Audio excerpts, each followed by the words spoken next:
हमारी सरकार बनने के बाद सभी क्षेत्रों में समान रूप से इस राज्य के अंदर भी हमने संभाग संभाग पर औद्योगिक क्षेत्र में एमएसएमई, हेवी इंडस्ट्री, लघु कुटीर उद्योग, सभी प्रकार के इंडस्ट्रियों को बढ़ावा देने के लिए हमारे यहाँ जगह जगह जाकर के हमने रोड शो किए, इंडस्ट्री कॉन्क्लेव की।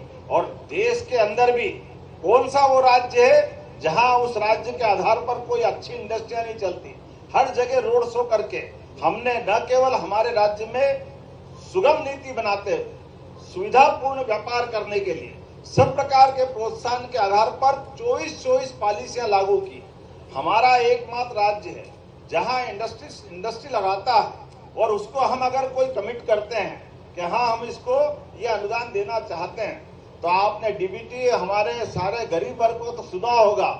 मुझे गर्व है हमारा राज्य वो राज्य है जिसने अपने 8 से 10 साल पुरानी भी, क्योंकि हमारी सरकार बने को तो 2 ही साल हुए, लेकिन हमने पुरानी भी और अभी तक की सारी जितनी भी जो सुविधाएं किसानों के समान हमारे व्यापारियों को देना, लगभग 5,500 करोड़ की सब्सिडी डीबीटी डायरेक्ट बेनिफिट के माध्यम पर उनके खातों में सीधे सीधे पहुंचाने का काम हमारी सरकार के माध्यम से हुआ। क्योंकि हमारी प्रतिबद्धता, सरकार तो हमारी ही लंबे समय तक चलती आई, मुख्यमंत्री सरकार के आधार पर बदल जाते हैं, लेकिन व्यापार व्यवसाय के लिए सरकार की साख होना चाहिए। इसलिए उस साख को मेंटेन करते हुए हम लगातार सब प्रकार की मदद कर रहे हैं। अपने यहाँ इंडस्ट्री लगाने में पानी, बिजली, जमीन ये तो दे ही रहे हैं। एक आपको और जानकारी देना चाहते, आप लेबर आधारित उद्योग लगाते हो और आपकी श्रेणी आ रही है उस श्रेणी में, तो हम लेबर आधारित उद्योग के लिए भी, मजदूरों के लिए भी प्रति लेबर 5,000 रुपया महीना 10-10 साल तक वीजीएफ सरकार की तरफ से दे रहे। आप अपना कारखाना चलाओ, लोगों को रोजगार दो, सरकार के माध्यम से आपको इसमें भी सब्सिडी देने वाले। मुझे लगता है ये ताली कम है अगर मैं ऐसी बात कह रहा हूं, तो पूरी बात अगर आप सोचोगे, कारखाना आपका, माल का उत्पादन आपका, व्यापार व्यवसाय आपका, लेकिन हमारे अगर यहाँ के स्थानीय बासिंदों को आप योग्य प्रकार से तकनीकी रूप से सिद्ध करते हुए उनको आप रोजगार दे रहे हो, तो वो रोजगार देने के आधार पर सरकार आपको अलग से प्रोत्साहन दे रही।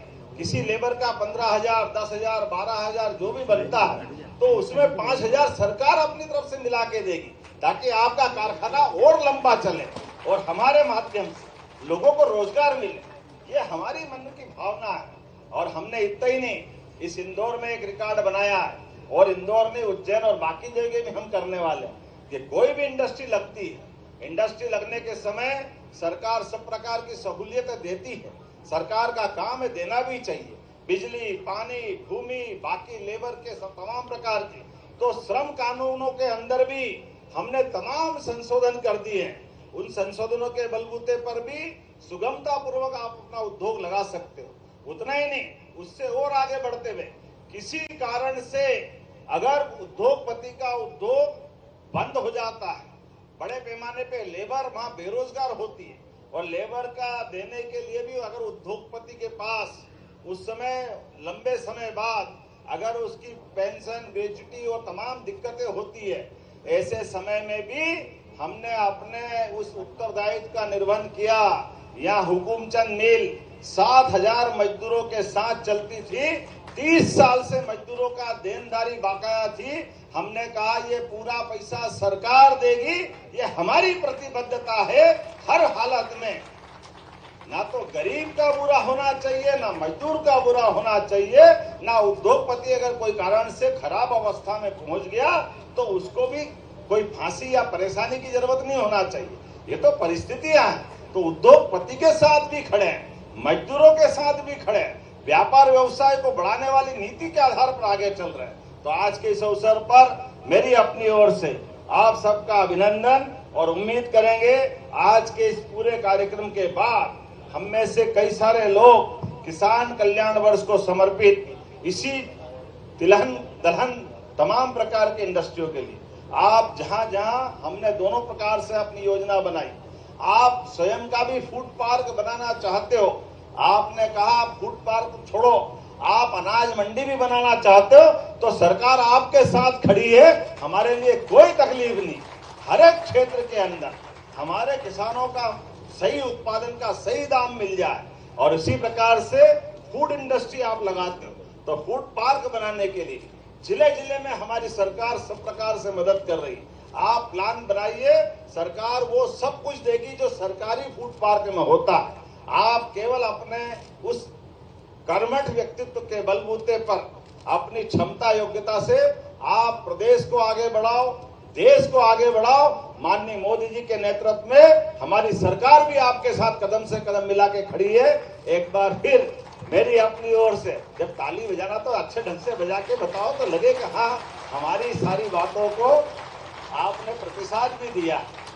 मुझे इस बात की प्रसन्नता है, आप सबने प्रेम से मेरी बात को ध्यान से सुना है, और सुनने के बाद छोड़ना मत। और मैं भी छोड़ने वाला नहीं हूँ सुरेश भैया, आज तो यहाँ भाषण दे ही रहा हूँ, एक अच्छी कार्यशाला भोपाल में भी लगाएंगे। आप चुने हुए देश के भी और प्रदेश के भी तिलहन दलहन को बहुत आगे बढ़ाना है, इसलिए आप अपने एक कार्यशाला में सारे अधिकारियों को बिठाएंगे। आप अपनी सारी बात रखना।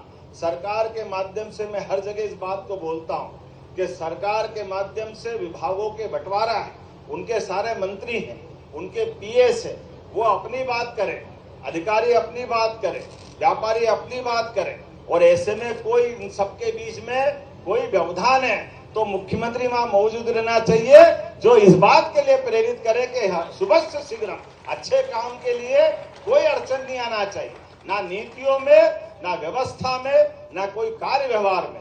जो जैसी नियत वैसी बरकत, साफ सुथरा काम अच्छे से अच्छा चलता जाए।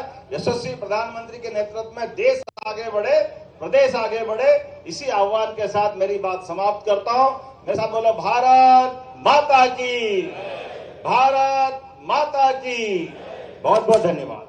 देवेंद्र सज्जनों, आदरणीय मुख्यमंत्री जी ने 11,000 करोड़ रुपए दुबई, स्पेन, दावोस ऐसे स्थानों से मध्य प्रदेश के लिए निवेश लाया। हम चाहेंगे कि क्योंकि आप 11,000 करोड़ रुपए लेकर आए हैं, तो हम चाहेंगे कि स्मृति के रूप में हम यहाँ ऑल इंडिया दाल मिल एसोसिएशन से भी आपको स्मृतियां प्रदान करें। और मैं साथ ही साथ आमंत्रित कर रहा हूं ऑल इंडिया दाल मिल एसोसिएशन के राष्ट्रीय सचिव के सुपुत्र, जो कि हमारे दिनेश अग्रवाल जी, उनके सुपुत्र श्री रत्नेश जी अग्रवाल से वो आभार व्यक्त करेंगे। और साथ ही साथ हम सभी हमारे उपस्थित मंत्रियों और हमारे सभी मुख्यमंत्री जी और हमारे सभी विधायकों को हम स्मृति चिन्ह भी देंगे। माननीय मुख्यमंत्री जी, स्टंच पे पधारे सभी विधायक अतिथिगण, मैं आपका बहुत बहुत धन्यवाद देना चाहता हूं कि आज आपने ऑल इंडिया दाल मिल एसोसिएशन द्वारा आयोजित ग्रेनेक्स एक्सपो में आके हमारा आभार प्रकट किया। ऑल इंडिया दाल मिल एसोसिएशन पिछले 15 से 20 सालों से इंडिया में दाल मिल के व्यवसाय को आगे बढ़ाने का काम कर रही है। अध्यक्ष श्री सुरेश जी अग्रवाल ने अपने अधिक प्रयासों से